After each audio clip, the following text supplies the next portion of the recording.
Hello everyone, KSET 2023 Linear Algebra 4th question. This is a very easiest question.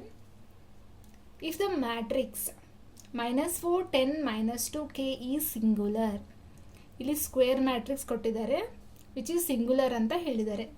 Then the value of K is, ಈ square ಮ್ಯಾಟ್ರಿಕ್ಸಲ್ಲಿ ಒಂದು value ನಮಗೆ ಗೊತ್ತಿಲ್ಲ. So ಇದು ಈ matrix ನನಗೆ ಸಿಂಗುಲರ್ ಅಂತ ಹೇಳಿದ್ದಾರೆ.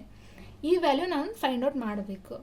Option 0, -5, -1/5 and 5. ಇಲ್ಲಿ ನನಗೆ ಫಸ್ಟ್ ಸಿಂಗುಲರ್ ಅಂದರೆ ಏನಂತ ಗೊತ್ತಾಗಬೇಕು.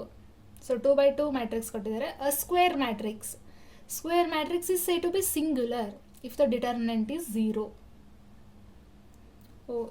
if in case ಅವರು ನಾನ್ ಸಿಂಗುಲರ್ ಕೇಳ್ಬೋದು. So singular is nothing but a square matrix is said to be singular if the determinant is 0. ಅದೇ if in case non singular ಕೇಳಿದರೆ a square matrix is said to be non singular if the determinant is non zero. ಇಲ್ಲಿ singular ಕೇಳೋದ್ರಿಂದ determinant 0 ಆಗುತ್ತೆ ಇದರದ್ದು. So direct -4, 10, -2, k = 0. So determinant ಮಾಡ್ಕೊಳ್ಳಿ.